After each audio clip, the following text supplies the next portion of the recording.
natural disasters became harbingers of colonialism. It's looked like the European colonialists were like vultures. You know what I mean? Like, it's like when you see that there's this famine and these disease epidemics, it's like they kind of just wait overhead and they know that they could just like, turn this into something that's economically advantageous for them and geopolitically advantageous.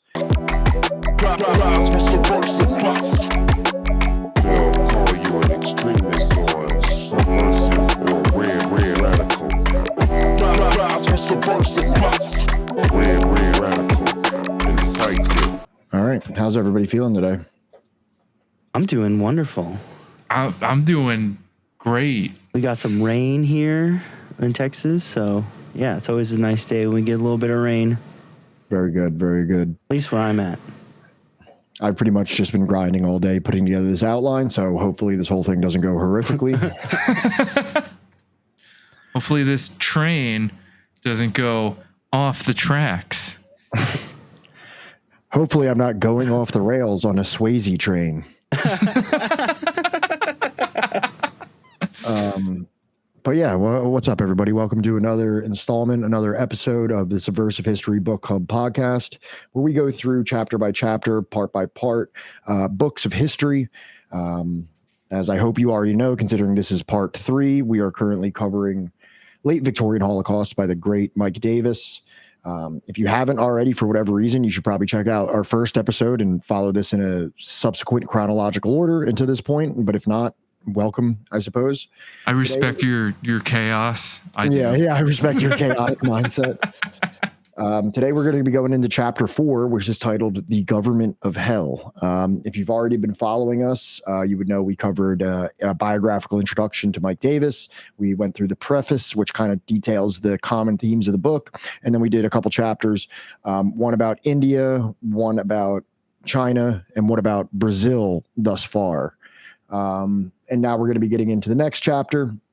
We'll see how much we can get through today in a timely fashion. But yeah, so essentially what we're going to be starting today is kind of picking up where we left off in the last episode, which we were kind of following these great droughts of the 1870s, like these massive El Nino famines that occurred as a result of droughts that were caused by the El Nino weather patterns that were made more intense and more severe, generally due to like colonial policy and or like economic imperialism from the West. Now, like I said, today we're picking up right where we left off. We were talking about these issues that happened in the 70s. Philbo, do you want to bring up the first block of text to kind of introduce the audience to where we're picking up here? And I will read this. Much like I said, we were talking about the 1970s before, and this is how we're picking it off. The Great Drought of the 1870s was merely Act 1 of a 3-act world tragedy. Millions more, likely tens of millions, would die during global El Nino droughts in 1888 to 1891, and especially in 1896 to 1902. There was, first, however, a famous interlude of agricultural expansion and relative prosperity. The decade after the end of the famine in 1878 to 1879 was characterized by well-distributed, plentiful rainfall and abundant harvests in both hemispheres. It was the age of wheat. So, I mean, so this is an interesting part to come in on because we were just like reading about how absolutely catastrophic it was that there was no rain. And then after that, there's this like very prosperous rain that comes down. And this is what made everything so severe in the 1880s and the 1890s is because this kind of like led people into a false sense of security and be like, oh, like we're done the 1870s crazy drought stuff. Everything's back in commission. Let's get everything started again. And unfortunately, that will have disastrous consequences as we're about to learn. Yeah, because like the last chapter, I think we were dealing with like there were some places wherever there was drought on like the opposite side of the world, there's like hundreds of thousands of people being like swept away in floods. You're absolutely correct. And that's this thing called like the El Nino / El Nina interlude, or like not interlude, but like La Nina. Sorry, I said that. Yeah. And like, you know, where on one side of the world, you will see this extreme drought. On the other side of the world, you will see extreme, like almost like disastrous over rains where there's flooding and the breaking of banks of rivers and things like that. So again, like just exactly as you pointed out, Johnny, what we're probably seeing here is like a residual La Nina very, very increased amount of rainfall. And the thing is if let's say you're a cash cropper, right? You're going to look at this and you're going to, okay, time to ramp everything up, ramp it up.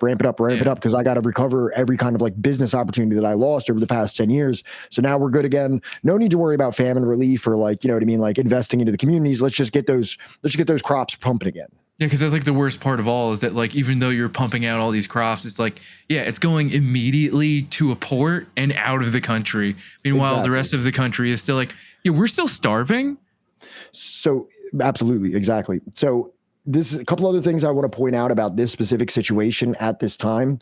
For one, Britain suffered climate issues in the late 1870s, which caused them to import far more grain. So exactly like you're saying is like now there's also climate issues going on in Britain, which now they're like speaking for a lot of the world grain in this new like global economic system, because they can be like, oh, damn, we're short on rain here in Britain. Okay, just amp up the imports from India. This led to a significant cash flow throwing through the third world, causing a temporary boost in economic optimism. So like Britain now needs more, so they're buying more, and there is residually more income coming into a place like India or other places that are exporting grains. So like even that causes like a little bit of like optimism, like, hey, business is booming right now. Even if you're at like the lowest point of that chain, things are still going far more smoothly than they did in the 1870s. They called this the golden age for rich peasants because of like this wheat export boom from a lot of places in what would become the third world. The Bombay government then boasted that only an utterly insignificant proportion of the population of this presidency can be deemed any longer in danger of starvation. So like after everything we read about what happened in 1877 in India, now the Bombay government is like, that literally can never happen again. And I'm sure it never did. This is probably a good time to like drop in like the Curb Your Enthusiasm music. You know what I mean? Like following that statement by the Bombay government, because it would indeed happen again, and it would actually happen twice in about a decade. And that's what we're going to be covering today. Not right this second, but in a little bit later in the discussion. So in fact, the weather had not been cured, as the optimists had claimed. It had only been in remission. And that's, you know, what was stated here by another meteorologist. So what I'm hearing is that this goes in cycles, like weather cycles. El Nino cycles. Yes, exactly. Yeah. So, and then this portion of the book actually speaks to that. It says, as throughout history, when intervals of above average rainfall have allowed agriculture to expand beyond the ecological boundaries of its long-term sustainability. So this is the other thing is like, now you went through this period of extreme privation, and now it seems like everything's just flowing. They're actually like expanding the borders past like what is typically environmentally sustainable in a lot of these places. Like, whereas like maybe there was like some areas that were very well suited to kind of growing cotton or wheat or something like that. They've actually expanded this out from like what they were doing before, because everything seems so promising and so economically prosperous that they're like even pushing this kind of cash cropping industrialized agriculture into places where it hadn't even been before, making it more tenuous and more detrimental when things inevitably do go awry. Yeah. And it does state that here. The inevitable man-made consequence was a drought cataclysm. Enhanced rains and harvest caused planters to extend past the typical boundaries of agriculture.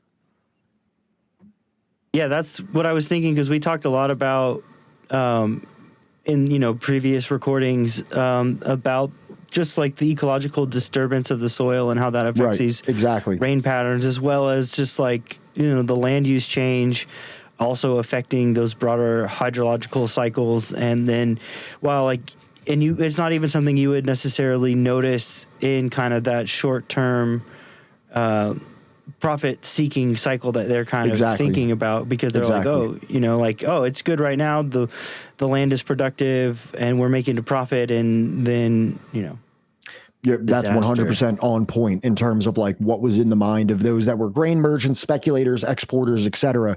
That was exactly what you just said is how they felt. If you want to move forward here, we can bring up text 2. Johnny, do you want to take this one? Sure. The extreme droughts and floods we now know correspond, although there is not necessarily a causal relation in each regional case, too powerful.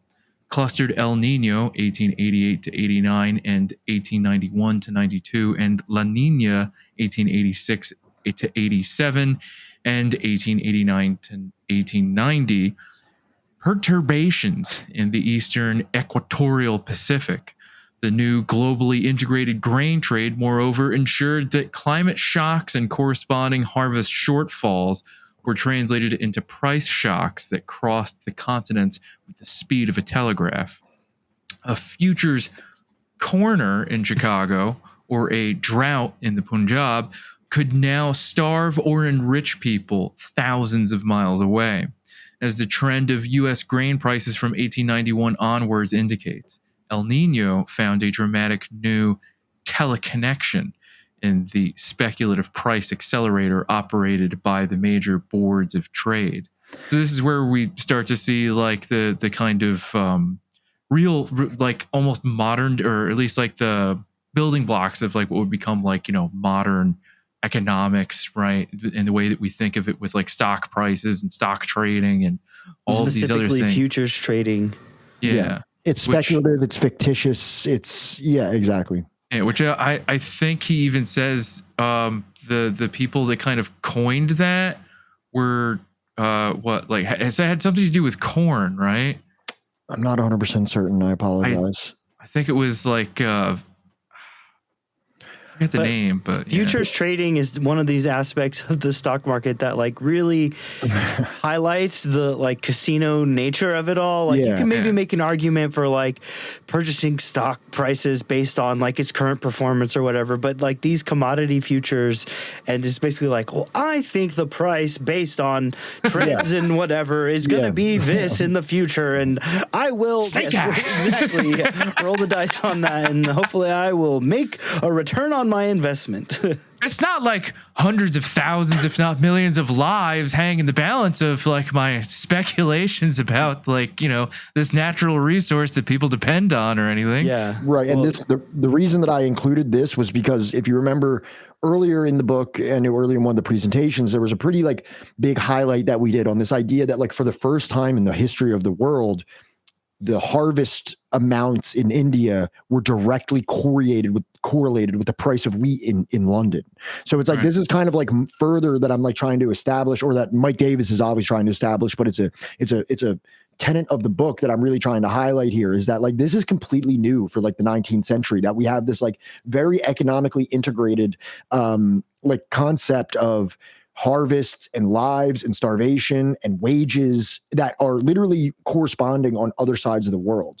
Like if the price of grain soars in London, now a subsistence farmer can't even afford grain for his family or their family. You know what I mean? Like it's like, and this is really like the kind of sticking point of a lot of the, you know, economic criticism that I might have for these types of economic plans. Well, not only can they not afford to purchase it to feed themselves, there's like a landlord that they're probably having to do some sort of work with that's like, oh, if you try and even think about using any of this land for yourself, I might murder you over it. Precisely. I'll take your children. We're going to get into something later where like when they refuse to pay taxes, they simply confiscated the land. You know, so it precisely does happen like that. A couple things that I want to point out just to this point that we're having here. So, for example, in India, a failed monsoon and poor harvest were followed by a price famine. There was never really a true shortage of grain that struck viciously at the pauper groups who were prevented by new forest laws from turning the jungle fruits and products on which they had customarily depended in the past in times of distress. So like now we have these like colonial laws and stuff like that like kind of like close the commons in, you know, an effective enclosure of the commons in India, where it's like, oh, you could normally go to the jungle and get fruits and products and grow. Like now that's technically illegal. So when there's a failure of a monsoon, you're still, expected to produce the amount of grain that is necessary for the exports. So, and that goes further to say the natural destruction in turn was magnified by the operation of the world market. The Punjab had become an import shock absorber for Britain and to a lesser extent, continental Europe in the face of poor harvests and higher prices in the US wheat belt. So like to even describe an area, a massive area, by the way, of a subcontinent as a shock absorber, like, you know, there's some implications in that term shock absorber. And that means the people will suffer there more than the people will suffer in London. Is really, or in Europe. Meat shield strategy. Exactly. Yeah. Exactly. So, Phil, if you want to bring up text number 3, and if you want to read that for us, this is kind of a, perfect.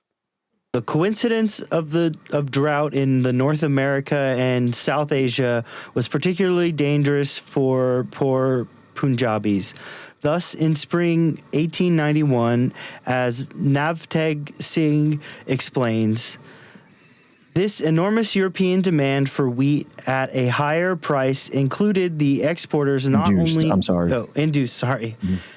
induced exporters not only to buy up old stocks largely, but also make forward purchases of wheat to be supplied in the new crop at similar prices. From the new crop at similar prices. From the new prices at similar prices. Thus, an enormous amount of wheat was purchased at a high price to be exported to Europe, resulting in a general depletion of stocks within the province.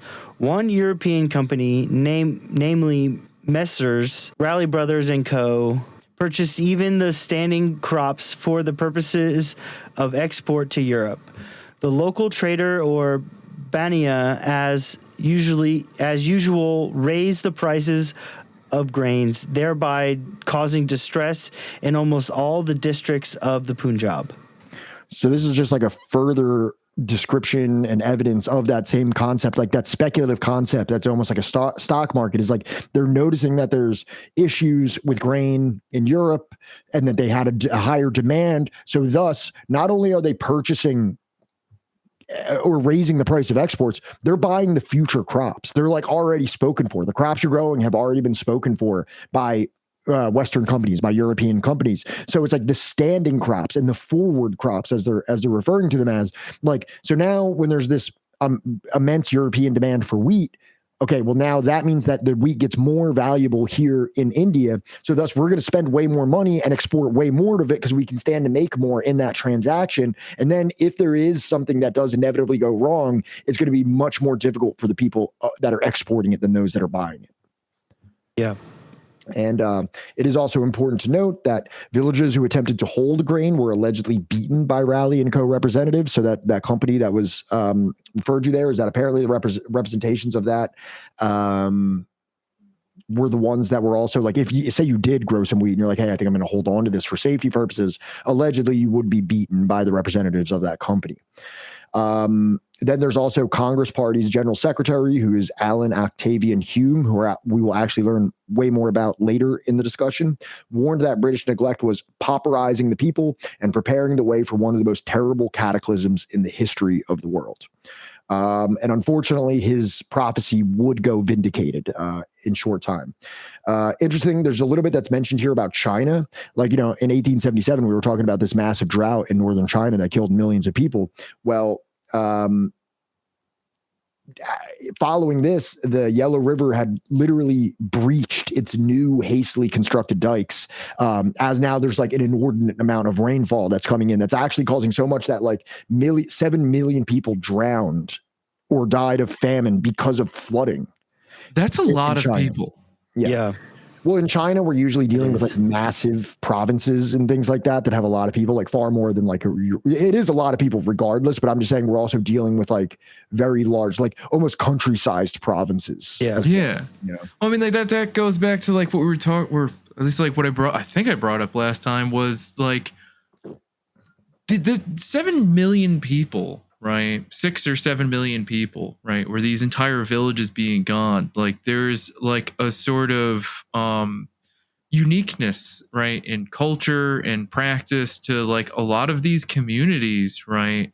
That like, are ancient in some cases that are just completely wiped off the face of the earth without like, a survivor, community, entire bloodlines, entire cultures, entire ancestral memories that like could be valuable in many different respects to modern culture were just eviscerated in these disasters that were natural but also made more severe by man-made politics. Right.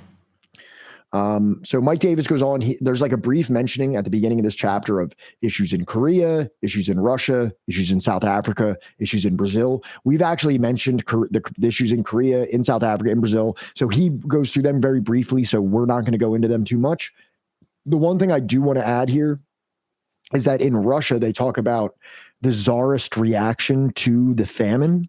I think this was in the late 1800s also. It's a pretty famous famine in Russia in like the 1880s. And in this, they actually did a comparative analysis of the czarist reaction to famine in Russia and the British response to India, the situation in India. And it was found that British controlled mortality rates were much worse than that of Russia. And this is czarist Russia. It's not like it was a particularly benevolent, organization, but just maybe it's because it wasn't like separated. Maybe it's because it wasn't this like, it was the same people roughly, and it wasn't some like far off colonial possession where like the people are just absolutely expendable, that like, within the czarist element where a lot of people did die, and the reason I even include this is just to say like the British could have done better. If czarist Russia can do better, like Britain could have done better. And I don't want there to be any illusion that this was just simply like a whoopsie daisy. Well, I what think were you gonna say, Philbo? For our discussion, I think it's really important to highlight that kind of contrast between the two, because and why I think it's important, because it reminded me of like the end of the monarchy in France in the first French Revolution. That was about like bread and grain prices and things like that. And part of what the liberals were doing, a part of their whole political project was like this laissez-faire capitalism, whereas like, and like so there was this interplay between, the monarchy and these like capitalists who were trying to like open it up, because they were specifically talking about the monarch's control of grain and grain prices and things like that. And like that as a distribution mechanism. And so like, it kind of makes sense that like in a more feudal society that's not so deeply into like the liberal capitalism, like Tsarist Russia was, that they would kind of be able to deal better with the famine, because I think it's really, just like we have really, like these distribution mechanisms, it's not. I think it really just comes down to it. If you prioritize it and you want to do it as a society, you could, and Britain just didn't actually care to do that. But I think I guess what I'm saying is, that's totally right. And what the prioritization of the British were doing was the capitalism and the growing of their profits. And we don't care about the Indian people. They could all die for all we. As a matter of fact, we're helping them by letting them die. That's actually the Malthusian laissez-faire conception of the situation, is that the more of them die as a result of starvation, it's better for them in the long run. And this is only the strong will be left, Patrick. And then they will continue to breed. Exactly. And we will still hate them. We will still resent them and think of them as lesser people. But like when they were talking about like Russia, it kind of reminded me of when we were reading through like Marx at the Margins, right? Because like, which by the way, if you're watching this and you haven't seen it, we do have an interview with Kevin B. Anderson, the author of Marx at the Margins. But basically, like Russia at that time, right, was like universally hated. Right. And when we spoke to Kevin Anderson, I actually asked, like, it seemed like it was almost the Israel-Palestine of like the 1840s or 1850s. I think it was 1848 that there was like massive Polish like demands for emancipation from the Russian like imperial empire. And as far as Karl Marx was concerned, is that this was effectively like it was almost like the litmus test, the dividing line of people of that time of like, were you for Polish emancipation or were you against it? And it's like pretty much it was almost like a defining characteristic of the left. Like if you were a person of the left, you were very much in favor of the Polish emancipation. And, I think I posed this question to Kevin B. Anderson. You can double check me on my interview, but I kind of asked, like, was that, it seems almost like it was like the Israel-Palestine of that generation. And he said it quite actually was. So yeah, that's an astute observation there as well, Johnny. So now actually there's a greater portion of this chapter that is placed on Ethiopia. So Philbo, if you would bring up text 4, we're going to do an introduction to Ethiopia. And this is actually a short one, but I thought it was just good for like introducing us to what we're talking. Like the most cruel one too. It's literally like the most frightening one. Yeah. Well, I also think that it was the most destructive as a population in its entirety. Like India is huge, China is huge, Brazil's actually also huge. But I think 1/3 of the total population of Ethiopia passed away during this situation. So we will be talking about that in a moment. But just to give you I know that was a little bit of an introduction, but here's another introduction. Meanwhile, in the ancient Christian kingdom of Ethiopia, desperate prayers went unanswered, and there were no sudden miracles. Few regions have ever endured such a literally biblical declension of disaster, still known as the Yakefu Khan or Cruel Days, as did the Horn of Africa beginning in 1888. So we're going to be talking about Ethiopia. We're actually going to be talking about other places as well, like Sudan and I believe a little bit into Somalia and Eritrea. So we're focusing on that, but it is really a entire of the Horn of Africa that we're seeing this pandemic play out. So on that, do you want to bring up the first image? Because I like to always just include like maps of like the areas that we're talking about, because you may not some of our listeners might not even know what the Horn of Africa actually is, and you can see here it actually makes a which horn. Part of it is a horn? I mean, some people don't look at maps, you know what I mean? Like that's well, wild. I would hope that our listeners who would look at a map, because don't map shame people, dude. Well, I'm just saying they can't look at a map listening to a podcast. That's my technically you're right. You're driving to work, like you're just you're trying to find something that makes you feel a physical map in your hand while you're driving. Trying to feel less depressed, and you're listening to this, and it's like it's not really working, but you still find it so interesting you can't stop. Okay, so you can see here, you can see where Ethiopia is there, kind of in the center of the Horn area. Somalia to its east, Eritrea just kind of like a ridge that's on the north of it, and then Sudan is like kind of like the western area, and then Kenya in the southwestern. So that's where we're going to be. That's what we're going to be talking about today. Couple things that I want to point out. So really what is like the linchpin of this specific issue is not just the loss of rain, but also a pandemic of rinderpest, which is a disease that affects cattle. So like, they're kind of trying to figure out exactly how this started. And they say that this could have been because the origins of the outbreak have been traced to infected cattle imported from India as part of the provision for an Italian army invading Eritrea under General San Marzano. Many Ethiopians, writes Richard Pankhurst, who interviews the survivors of this period in the 1960s, knowing of Italian ambitions in the country, believed that disease had been in fact spread deliberately. So based on the testimonies of survivors, they do believe that this is something that was deliberately passed into their culture or passed into their state by the Italians as a way to, cause just massive epidemic and famine, because Italians always did have their eyes on Ethiopia. I think all the way up until Mussolini. Mussolini was still trying to acquire Ethiopia. So we're going back all the way into the 19th century that there was still like Italian imperial aims at Ethiopia, which is also extremely sad because Ethiopia is one of the only nations that actually wasn't colonized. Like if you look in the scramble for Africa period, they normally list two nations that weren't colonized in that period, and they say it was Ethiopia and Liberia. But I don't even really count Liberia because Liberia is almost like just a resettling. Like it's almost an imperial project from the United States of just resettling slaves to go there. So it's not like it's like a perfect indigenous culture. In fact, the slaves that were actually imported back there were actually acting in quite an imperial fashion against the native inhabitants of Liberia. So I don't really count Liberia in that. And then the problem is that Ethiopia does become technically colonized by Italy at one point. So it's like literally almost a 100% colonization of all of Africa following the scramble. The largest continent on Earth. And one of the most resource and mineral rich as well. So drought and blast furnace heat accompanied it only intensified. Drought and the blast furnace heat that accompanied it only intensified the deadly moraine. Cattle and wildlife were concentrated at the few remaining water holes, thus creating perfect conditions for the spread of the rinderpest virus. So like, it's like, you have a drought, right? And what does the drought do? It pushes everyone to the water holes. So like, especially animals, you know what I mean? If an animal can't get water where it normally does, maybe some shallow stream or shallow pond or something like that, that's gone in the drought. No more moving water. Right. So now they all have to go to these like oasis water holes.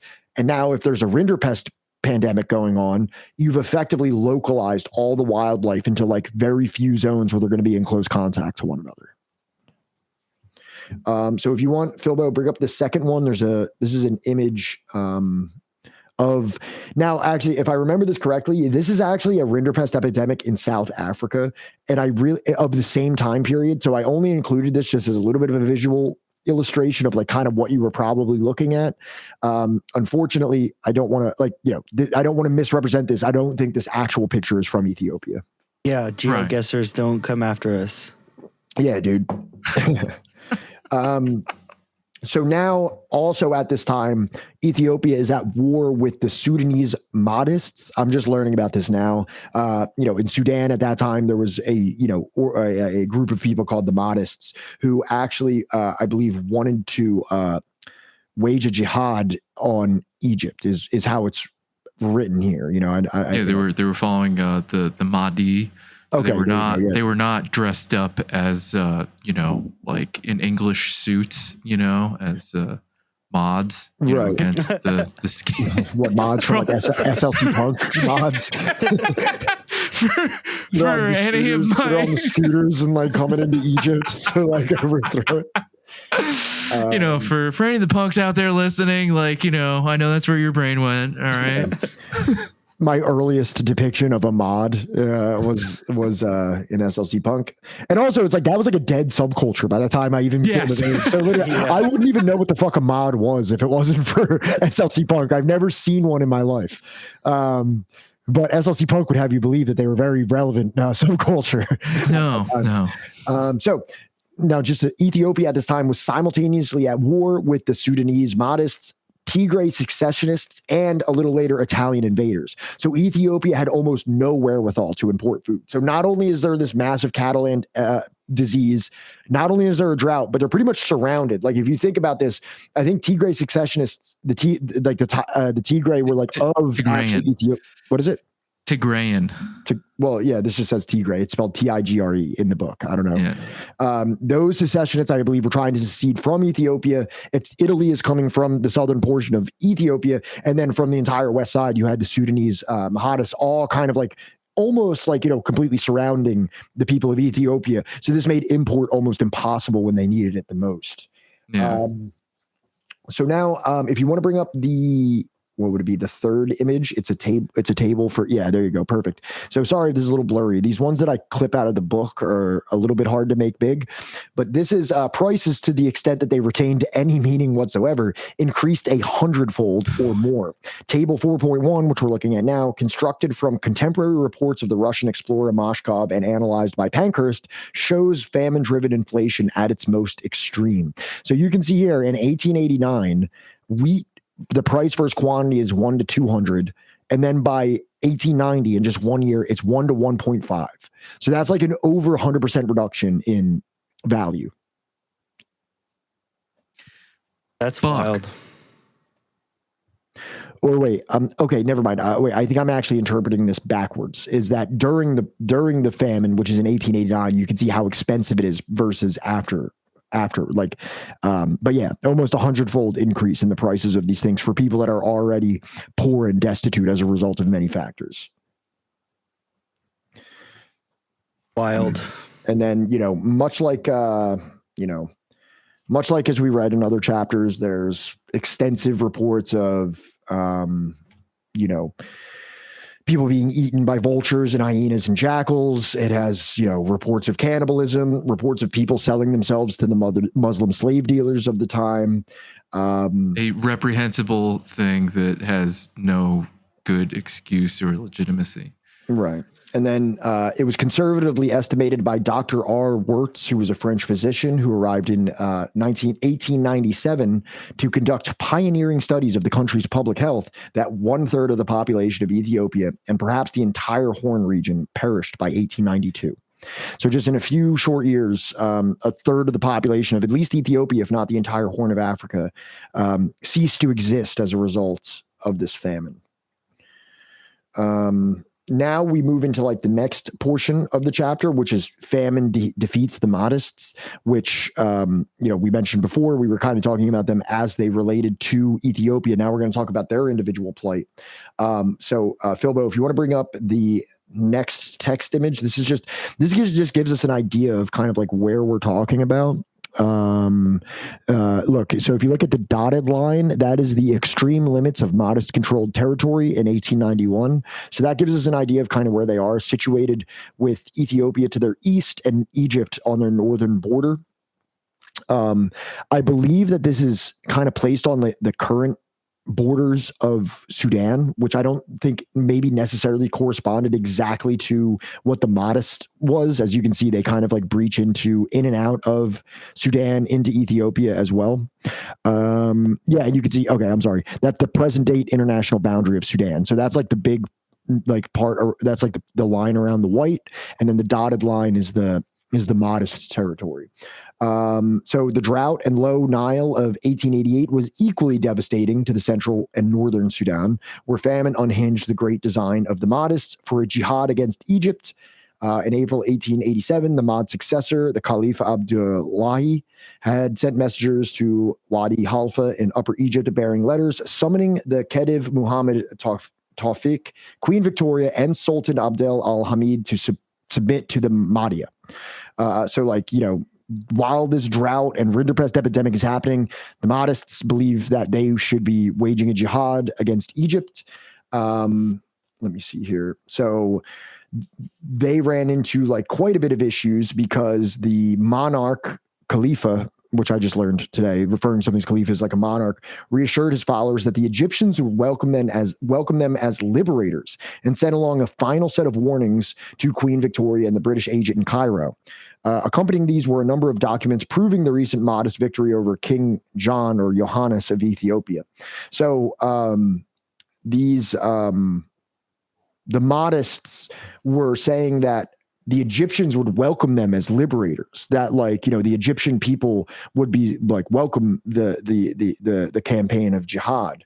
But unfortunately, the hungry fellahin of Upper Egypt, their own crops dying in the fields for lack of water, provided little support for the Modist army, who advanced on empty stomachs, was being made at a terrible cost. So even if there was the fellahin of Upper Egypt that were interested in being liberated by this, they were also had their own crops dying and also had their own lack of water. So they were not a very significant fighting force that could assist in the jihadist campaign. So the annihilation of the Modist on the battlefield was followed by a desperate exodus of the starving population of northern Sudan, who left a trail of skeletons along the sad road to Egypt. So the Modist were starving. The peasants of Egypt that may have assisted them were also starving. And everybody's starving. Yes. Unfortunately, by the time they got there, they were already half dead from hunger.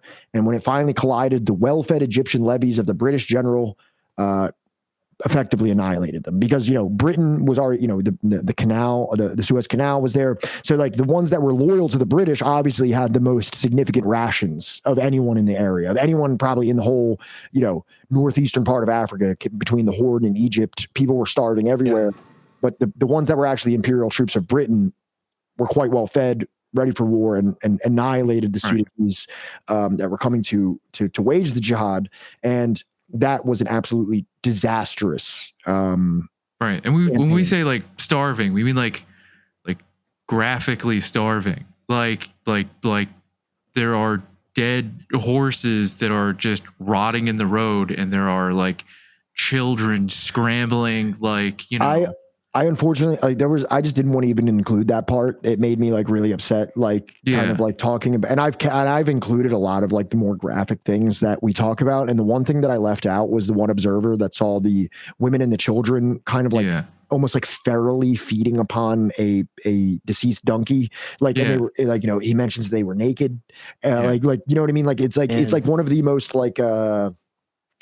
dehumanizing states that a human being can be in, just absolutely destitute, 100% and famished, that you're to the point where there's these naked, bony, starving people that it almost seems are also simultaneously being preyed upon by African like large predators in Right. broad daylight coming Right. into your town, right, to hunt you. Absolutely. Philbo, if you want to bring up the next picture, this is actually a picture of that battle that occurred in Egypt. And you can see here, you know, the guys with the fancy hats, obviously representing like, you know, the British colonial troops. And then these pith helmets. Yeah. And then you have the people who are, you know, of African descent, you know, not necessarily getting the better of the battle. And that illustrates kind of what we just discussed. And then, you know, also we have to mention a little bit more about the Italians from their toehold on the Eritrean coast. The land-hungry Italians, encouraged by the British, by the way, as a check on French ambitions in the Red Sea, were the first to act. And they say the colony of Eritrea, wrote a contemporary Italian commission, is able to serve in the future as the vent of part of Italian immigration. So, like, this was really the same kind of like almost like Lebensraum style and Manifest Destiny, Lebensraum style, you know, population diffusion. That is what Italy saw of Ethiopia or Eritrea would be for them if they like actually accomplished their imperial interests. But actually, I think Italy is one of the most actually astounding defeats of European power in Africa was when Ethiopia effectively halted them from like fully colonizing that area. But I just wanted to point that out because the same way that we kind of talk about Manifest Destiny in the western frontier of the United States, or the German Eastern expansion for Lebensraum, which means living space for the German people to the Slavic nations of the East, Italy also saw the same exact thing, and it's described as a vent part of Italian immigration that, like, as Italy, like, you know, grew its imperial empire, it would settle in a settler colonial project into Ethiopia. I don't believe that was actually, that was never actually realized, but still. Yeah. Okay, so now there's this last portion of this first chapter. It's actually a very short chapter, and it's called Fin de Siècle Apocalypse, which I had to Google, is translated into the end of the century apocalypse. End of century apocalypse. So this kind of talks about this time, and if you want to go to, like, it discussed that, like, actually there was like a lot of issues in the year 1896 and 1897 with the bad weather, that like even in India, Australia, even in the United States, even in North Africa, there was issues with not having late rains, locusts. In Argentina, this was also occurring. It was worse in 1897. It affected India, Australia, Russia, Spain, North Africa, France, etc. But if you want to bring up text number 5, it talks about other things that were affected, and this is kind of like a little bit of a summary. Is this one you, Johnny? I think so. Okay.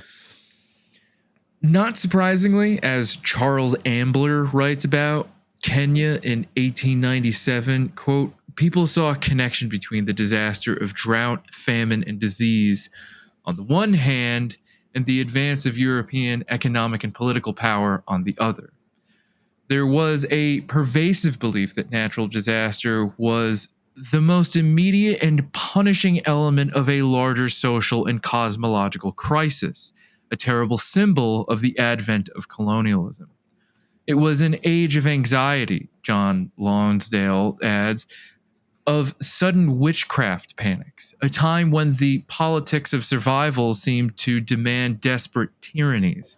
Some Europeans, to be sure, were almost as apprehensive.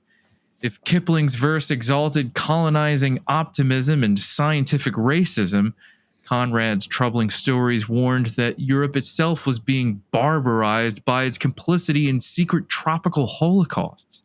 La Belle Époque, in his view, was dangerously downriver of the apocalypse. And I think it was, last chapter where we saw a couple of like movements of like, it's the end times, right? Yeah. It has to be. And like, honestly, who could blame any biblical prophecy being fulfilled? Locusts and famine and death. Listen, and like we're 3 white guys from the United States that are talking about these things. It's like, to live in an actual society where this is happening, where 7 million people are dying, it literally would look like the apocalypse. Like, we are thankfully like going through this in an academic sense where we get to read about it and talk about it and analyze it. To all three of us have been totally insulated from anything even remotely like this happening. Not even close to anything like this could ever. The closest thing for me that's ever happened is when there was a hurricane in Florida and you couldn't buy toilet paper. Like that is like the closest thing that I've ever fucking experienced to something as harrowing as this. Yeah, so it's like if you lived in the maybe, but it's like compared to like this is like so minor and like, but as far as like a social disruption, I think that maybe is like analogous, or like a hurricane or something like that, or like when a snowstorm taking out the Texan grid. When we got so much, or not even so much snow, just that it happened and it took out, But I mean, it's like, and then it only. Anything that happened in this modern time pales in comparison, except for maybe you could look to Gaza right now and be like, okay, yes, that's for sure. I would include Gaza in that. But my over point was like, if you were part of North China in 1877 or the Indian Deccan Plateau of 1877, it would literally seem like the world was ending. It was over. Like we talked about just a little bit ago, it's like whole families and like, huge like family collections, not just like a nuclear family, but like all your cousins and your aunts and uncles, all of those social groups totally destroyed by this and sent to the winds if you survived and you're the only surviving member of your family. It's just like you could be the only surviving member of your entire culture. Well, I was about to say, just like in North and Central and South America, when they were dealing with diseases and the spread of disease and early colonialism. Yeah, like the 1500s. And it never really let up as like, because we talked a little bit also the intentional spread of disease by the French, of these cattle diseases. And it's like, well, I wonder where they learned that from. Right. Yeah, disease can be very effective in if you're trying to conquer someone. So we have one more thing here. If you want to bring up the next text. I just wanted to add one more thing. Please do. We have plenty of time on this one. Okay, so like, do you guys remember like maybe like a slide or two ago that like it was mentioned that somebody was being interviewed in the 1960s about this? Survivors in the 1960s is what it said. I didn't just type that out. That's copy and pasted from the book. It didn't. Well, and obviously it would make no fucking sense if it was 1860 because that hadn't happened yet. So 1960. this happened. Like they must have been children when it happened, and now they're elderly people speaking on the situation. So like which when we still see like same thing as like Palestine. You know what I mean? When we interview people at the Nakba, it's like people that were just young children at the time, and those are the best testimonies we can get. Right. So it's just like, it's one of those things where when people talk about like the century of humiliation for China, right? This isn't like a long ago thing for them. This is like, no, my grandfather lived through that century of humiliation, was born into it. What you're bringing up is the central thing that we're talking about. We're talking about the making of the third world. We're talking about the things that immiserated entire societies to the point where they were effectively just like a prey for anyone that sought to exploit them. Like, how did these nations become so immiserated? Because we already know that they were not always like this. Ethiopia, I don't know if you heard how Mike Davis introduced it. He said the kingdom, the Christian kingdom of Ethiopia, at the time of Christ, Ethiopia was it was like one of the earliest adopters of Christianity. Within the life of Christ. Like I think within like a decade of the time of Christ walking the earth, Ethiopia was a Christian empire. And like there's still myths to this day that that Solomon is buried somewhere within Ethiopia. But what I'm saying though is that not just how Ethiopia was a kingdom, but India, we already know before Britain got involved in India, they accounted for like 1/3 of the world economy, or I think it might have been between China and India together. These were two of the most developed, successful and prosperous nations, societies, cultures on the planet. Like they were like England was still figuring out that you have to wash your food before you eat it, or something like that. While like these were like, you remember that one thing? I wish I would have included in it. I didn't know we were going to talk about this. That like dismissive letter from a Chinese emperor to the people in England. Like yes. Like, this is my favorite thing ever. I don't want to. All right. So basically, what Pat is kind of bringing up, he says he sends a letter back and been like, "Yo, next time you come here for stuff, silver or gold. Silver or gold is don't you dare bring those rags back to like our glorious bullshit. No, and it said too, it's like my empire provides everything in the most like fantastic quality. Like the bullshit that you're bringing over here to trade, save space in your trip, because if you're not coming with it reminds me of like when I was addicted to drugs and you tried to buy drugs and change, and they're just like, yo, next time you come back here, have money because this is bullshit. Paper money, all right? None of this coin shit. This ain't a fucking toll booth, dog. Yeah. Like, what do I look like, Coinstar? Yeah, exactly. So it's like, these, and that's important to what we're talking about here. These were thriving, prosperous, ancient societies that now for some reason exist in, and I've been to New Delhi, I've been to Mumbai, and I've seen poverty like I've never seen it before. Children with no clothes on, grazing goats in piles of trash. Like the goats are eating out of the trash. Like that. Like, you used to take your goat out to the pasture. Yeah. Literally naked children with no shoes on in one of the biggest cities in the world, grazing trash with goats and shit like that. And it's like, it wasn't always like that. Something happened. There was, and this is like of the one of the earliest civilizations on Earth. Same thing with like Western Asia. Same thing with like the Indian subcontinent. Same thing with like Africa is literally the cradle of humanity, right? Yeah. Like that's where we came from, and yet somehow. Right, like people always like the most resource rich place on the entire planet, continent on the planet, and somehow like they just people can't get it together. They can't figure it out. I guess they just don't know how to do it. They just don't know how to manage themselves. They don't know how to. Meanwhile, I think it was either Mali or Aksum. Aksum is actually the ancient Christian kingdom of Ethiopia. I believe it was Mali. Yeah. We were reading because we did a breakdown of how Europe underdeveloped Africa, which honestly, if you want to read a little bit more of how exactly what we're talking about right now, read that book. But also, like, I think Mali, like, jumped the Bronze Age and went directly, or like something like that. Like they jumped like a certain age. Like it was like this curious like leapfrog that they didn't even follow. Like they went like straight into the Iron Age. Exactly. Like the linearly understood like procession of ages. Like, so there's like so much that stands to contradict this like white man's burden idea of colonial legacy of like, they need us. They would all still be like doing X, Y, and Z. Like, white man's burden is that he is a parasite. Yeah, that needs another people in order to satiate on other people. Right. And obviously we can look at people and to say that like an African person doesn't know what to do with their own resources. It's like, what is Patrice Lumumba or Thomas Sankara? Like to act like those people weren't educated enough to understand that they needed to harness their own resources for the purpose of elevating their own society. Yeah. Right. To say that they just didn't understand that is absolutely fucking absurd. And for anyone that wants to like, well, what about people like Gaddafi? What about people like, all of these like dictators that wind up coming out? It's like, who produces them? Are you RFK? System? Was that RFK? What about Gaddafi?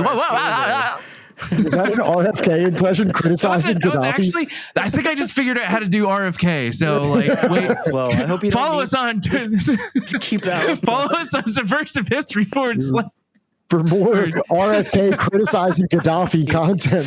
Well, what about Gaddafi and all of these dictators?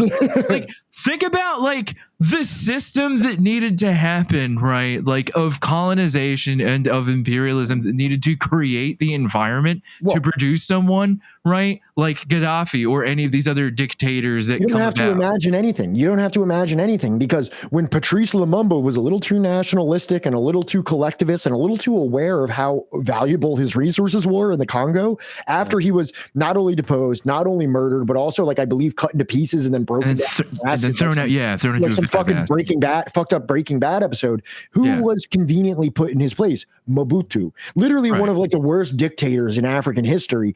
Who is? I think he has pictures shaking hands with. I don't know which American president. It might be Nixon. It might be Reagan. Probably Reagan. But like definitely Reagan.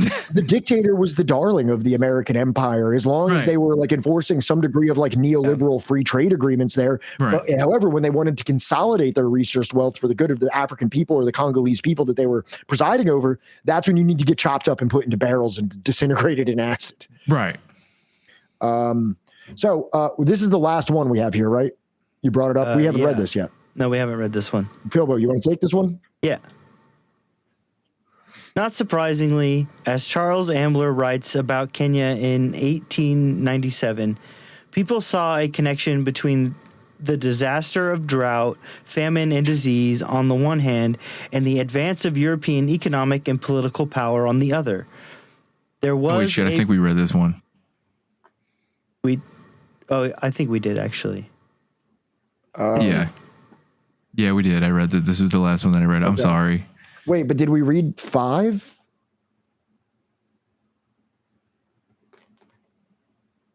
Is there one before this? What's before this one?